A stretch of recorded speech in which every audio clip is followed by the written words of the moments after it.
Hello, everyone. Today, I will demonstrate how to work securely in a blockchain network. In this demonstration, we will work with Ethereum network. Before to start, I will explain how this demonstration will work. First of all, we have the application server that could be our partner or a customer server. On the other side, we have the Dynamo solution that stores all the information securely. These two worlds communicate across the API. This API could be an REST API or a binary API. In this case, we are working with a binary API. Some requests and inputs should be or could be automatic or manual offline. In this case, for the demonstration purpose, we are working in a manual, okay, step by step, and I will show how it works exactly from there. I will demonstrate from this chart. First of all, we need to create a private key. This is the most important part of this demonstration because the private key, it's a secret, and this secret it borns and dies inside from this solution. That's the reason that we have some security in transactions from the blockchain network. After we have the private key, we can create a public key.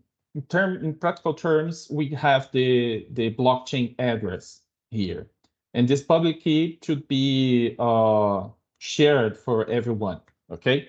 So this is the most important part that we have at this moment. After to create the public key, we have some business rules from the customer server, okay? We can create how to amount, how to create, who is the provers, the hierarchical terms, who can buy, who can sell, okay, we have all the information, all the business rules that we can create from the application server. After these rules, we can have a block of information. This block of information needs to be hashed to transmit it from the Dynamo solution, okay?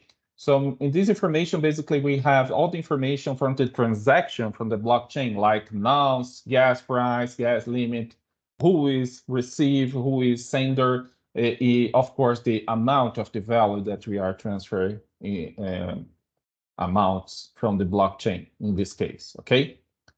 After this, we need to communicate from the Dynamo solution. This communication is very secure. We have some physical and logical layers, and we have some steps, and we have some secure information that we can transact.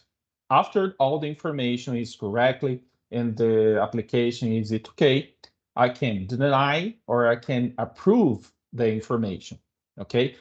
After approving this access, the information is transferred and signed by the Dynamo solution. The Dynamo solution are certified by NIST using the FIPS 142 level 3. Is the same certification that we need from the bank transactions, okay?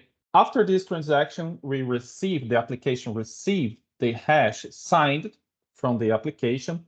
And after this, we can transmit from the blockchain, in this case, from the Ethereum network. Basically, the solution from the Dynamo solution stores keys, signatures, token, certificates, and we can manage and handle all this information, all the secure information using this infrastructure. Let's go to the demonstration. And I'm accessing.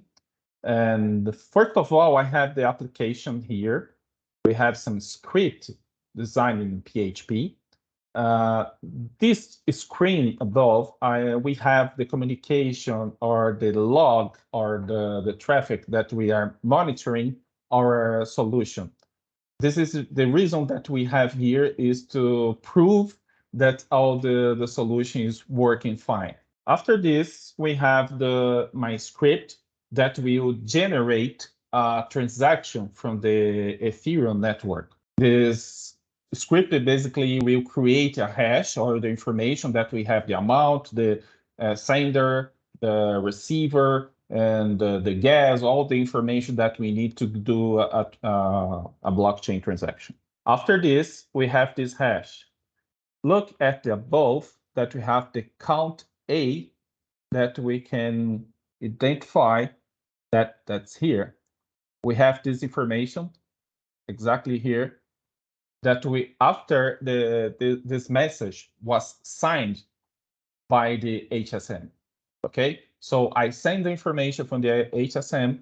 The HSM sends to me, hey, I signed this information, and return back the hash that I need to do this transmission. So I got this transmission here, this hash information. We have here two accounts, okay? We have the, how can I say, I can say this count A, and I have the count B. So look at this. I have almost 36 started or cents or this big number here. And we have this other big number here that we can monitor and verify the transaction that we are trying to do. In this, with this hash, I put in this tool that we have here from the broadcast transmission from the Etherscan and send this transmission. And here we go, that we have a valid transmission signed and validated from the Ethereum network. If you want to monitor this transaction, we have here, and look, they have just allocated a block, and we need to wait some time to complete all the transaction and finalize the transaction. Let's get some time to complete this information. Here we have the amount of the Ether that we have transferred, and we have some GWay. And here we go. We have the success transmission, and we can check from the count A that we can, there's a nickname, and here we have all the transmission. We have the transaction hash, we have the block, we have the from this account, and the sending from the B account. The B account ends with C9A2D, and the value is 1 milli Ether that we have here. From the count B, we have the information and the amount transferred. If I refresh my page, I have the transaction exactly that I need. This sender, it's here from, and we have my account C982D, okay? Exactly the value. That's the demo. I hope that you enjoyed. If you have any question, please contact us. Thank you very much.